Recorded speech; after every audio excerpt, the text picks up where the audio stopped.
जानिए कैसे हुई भगवान श्री कृष्ण की मृत्यु व कैसे खत्म हुआ पूरा यदुवंश। महर्षि वेद व्यास ने महाभारत की कहानी को 18 खंडों में संकलित किया था। युद्ध के पश्चात भी बहुत कुछ ऐसा रह गया जिसके विषय में जानना बहुत जरूरी है। 18 दिन चले महाभारत के युद्ध में रक्तपात के सिवाय कुछ हासिल नहीं हुआ। इस युद्ध में कौरवों के समस्त कुल का नाश हुआ, साथ ही पांचों पांडवों को छोड़कर पांडव कुल के अधिकांश लोग मारे गए। लेकिन इस युद्ध के कारण युद्ध के पश्चात एक और वंश का खात्मा हो गया, वो था श्री कृष्ण जी का यदुवंश। महाभारत कौरवों और पांडवों के बीच हुए युद्ध का वो रूप है जिसने कुरुक्षेत्र की मिट्टी तक लाल कर दी थी। कहा जाता है इस भयंकर युद्ध में इतने लोगों ने अपनी जान गंवाई थी कि आज भी उनके लहू से कुरुक्षेत्र जहां महाभारत का युद्ध लड़ा गया था कि मिट्टी का रंग लाल ही है। महर्षि वेद व्यास ने महाभारत की कहानी को 18 खंडों में संकलित किया था। कुरुक्षेत्र का युद्ध इस ग्रंथ का सबसे बड़ा भाग है, लेकिन युद्ध के पश्चात भी बहुत कुछ ऐसा रह गया जिसके विषय में जानना बहुत जरूरी है, जिनमें भगवान श्री कृष्ण की मृत्यु और द्वारका के नदी में समा जाने की घटना अत्यंत महत्वपूर्ण है।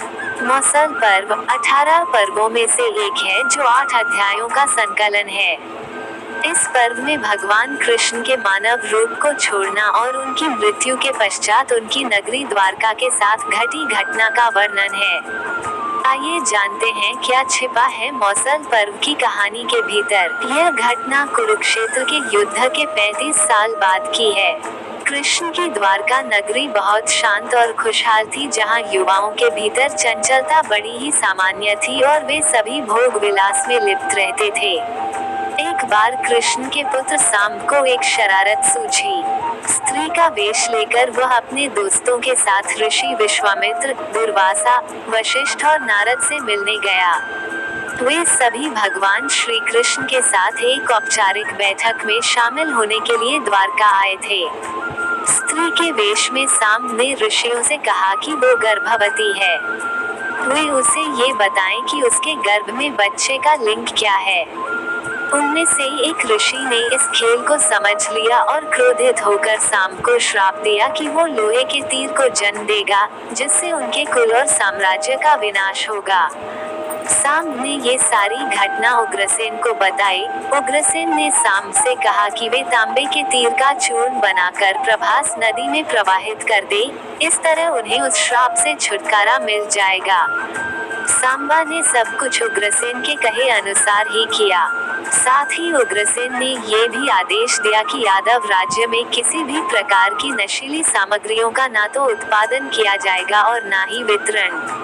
इस घटना के बाद द्वारका के लोगों ने विभिन्न अशुभ संकेतों का अनुभव किया। सुदर्शन चक्र, कृष्ण के शंख, उनके रथ और बलराम के हल का अदृश्य हो जाना, अपराधों और पापों में बढ़ोतरी होना, लाज शर्म जैसी चीजों का समाप्त हो जाना। चारों ओर अपराध, अमानवीयता और पाप का साया था। बुजुर्गों और गुरुओं का असम्मान, निंदा, द्वेष जैसी भावनाओं में उल्लेखनीय बढ़त आदि सब द्वारका के लोगों का जीवन बन गया था। ये सब देखकर भगवान कृष्ण परेशान हो गए और उन्होंने अपनी प्रजा से प्रभास नदी के तट पर जाकर तीर्थ यात्रा कर अपने पापों से मुक्ति पाने को कहा। सभी ने ऐसा ही किया, परंतु जब सभी यादव प्रभास नदी के किनारे पहुंचे तो वहां जाकर सभी मदिरा के नशे में चूर होकर भोग विलास में लिप्त हो गए। मदिरा के नशे में चूर सात्याकी कृतवर्मा के पास पहुंचा और अश्वत्थामा को मारने की साजिश रचने और पांडव सेना के सोते हुए सिपाहियों की हत्या करने के लिए उसकी आलोचना करने लगा। वहीं कृतवर्मा ने भी सात्याकी पर आरोप मढ़ने शुरू कर दिए। बहस बढ़ती गई और इसी दौरान सात्याकी के हाथ से कृतवर्मा की हत्या हो गई। कृतवर्मा की हत्या करने के अपराध में अन्य यादवों ने मिलकर सात्याकी को मौत के घाट उतार दिया।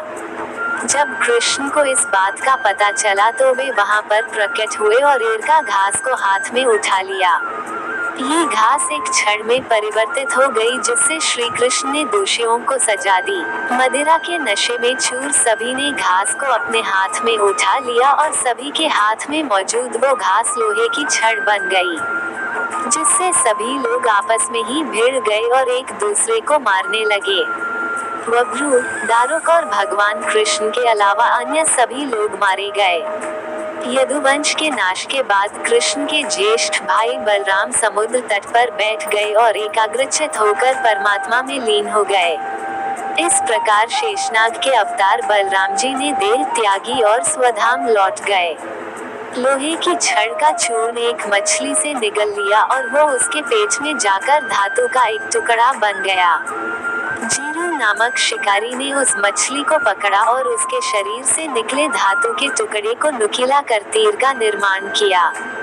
कृष्ण वन में बैठे ध्यान में लीन थे। जीरू को लगा वह कोई हिरण है। उसने कृष्ण पर तीर चला दिया, जिससे श्री कृष्ण की मृत्यु हुई। कुछ समय बाद अर्जुन मदद लेकर द्वारका पहुँचे और कृष्ण की मृत्यु की खबर पाकर अत्यंत दुखी हो गए। कृष्ण के जाने के बाद द्वारका में उनकी 16,000 रानियां, कुछ महिलाएं, वृद्ध और बालक की शेष रह गए। वे सभी इंद्रप्रस्थ के लिए रवाना होने लगे। इसके बाद उस क्षेत्र में सभी देवता और स्वर्ग की अप्सराएं, यक्ष, किन्नर, गंधर्व आदि आए और उन्होंने श्री कृष्ण की आराधना की। आराधना के बाद श्री कृष्ण ने अपने नेत्र बंद कर लिए और वे सशरीर ही अपने धाम को लौट गए। महाभारत युद्ध की समाप्ति के बाद जब युधिष्ठिर का राजतिलक हो रहा था, तब कौरवों की माता गांधारी ने महाभारत युद्ध के लिए श्री कृष्ण को दोषी ठहराते हुए श्राप दिया कि जिस प्रकार कौरवों के वंश का नाश हुआ है, ठीक उसी प्रकार यदुवंश का भी नाश होगा।